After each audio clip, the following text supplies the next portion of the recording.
September 27க்கு அப்புறம் நீங்கள் வண்டியோ இல்லை காரோ வாங்க போறீங்கன்னா அப்போ உங்களை விட லக்கி வேற யாருமே கிடையாதுன்னு தான் சொல்லுவேன். ஏன்னு பார்த்தீங்கன்னா ஆல்ரெடி எக்ஸிஸ்டிங் பிளானாக இருக்க 28% ஜிஎஸ்டியிலேருந்து 10% ஜிஎஸ்டி கவர்மெண்ட் சைட்லேருந்து ரெடியூஸ் பண்ண போகிறாங்க.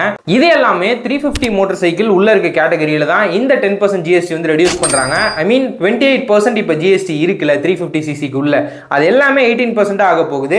அப்போ உங்களுக்கு பெரிய டவுட் இருக்கும், 350 சிசிக்கு உள்ள இருக்க மோட்டர் சைக்கிள்ஸ் மட்டும்தான் இந்த 18% ஜிஎஸ்டி வந்து அப்ளிகபிள் ஆகும். அப்போ 350 உடனே உங்களுக்கு எல்லாருக்குமே ஸ்ட்ரெயிட் உங்களுடைய கான்சென்ட்ரேஷன் ஃபுல்லாக ராயல் என்ஃபீல்ட் சைட் திரும்பி இருக்கும். Royal Enfield bullet classic 350 and hunter இது எல்லாமே 350 சிசின்னு நீங்கள் நினச்சிட்டு இருப்பீங்க. பட் அதெல்லாம் சிசி வைஸில் நம்ம ப்ராப்பராக பார்த்தோம்னா 349 சிசி, அது எல்லாமே 350 சிசி தாண்டல. இந்த ஜிஎஸ்டி ரிடக்ஷன் எல்லாமே செப்டம்பர் 22 இருந்து தான் வந்து வரப்போகுது. அண்ட் ஆல்ரெடி செப்டம்பர் எண்டுன்றனால ஸோ அக்டோபரில் வந்து உங்களுக்கு தீபாவளி வரும், ப்ளஸ் தீபாவளி ஆஃபருமே வந்து உங்களுக்கு கிடைக்கும், ப்ளஸ் இந்த ஜிஎஸ்டியில் 10% ரிடக்ஷனுமே கிடைக்கும். எவ்வளோ சூப்பரான ஒரு சான்ஸில், அதனால தான் நீங்கள் லக்கின்னு சொன்னேன். 350 சிசிக்கு மேலே போகிறத மட்டும் நீங்கள் 40% ஜிஎஸ்டி கொடுத்து வாங்குற மாதிரி இருக்கும்.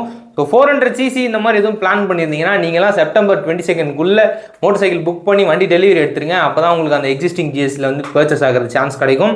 இந்த மாதிரி சூப்பரான ஆட்டோமொபைல் கண்டென்ட்லாம் தெரிஞ்சுக்கணுன்னா நம்ம பேஜை மறக்காமல் ஃபாலோ பண்ணிவிட்டு யூடியூப் சேனல்லையும் சப்ஸ்கிரைப் பண்ணிடுங்க. டாடா.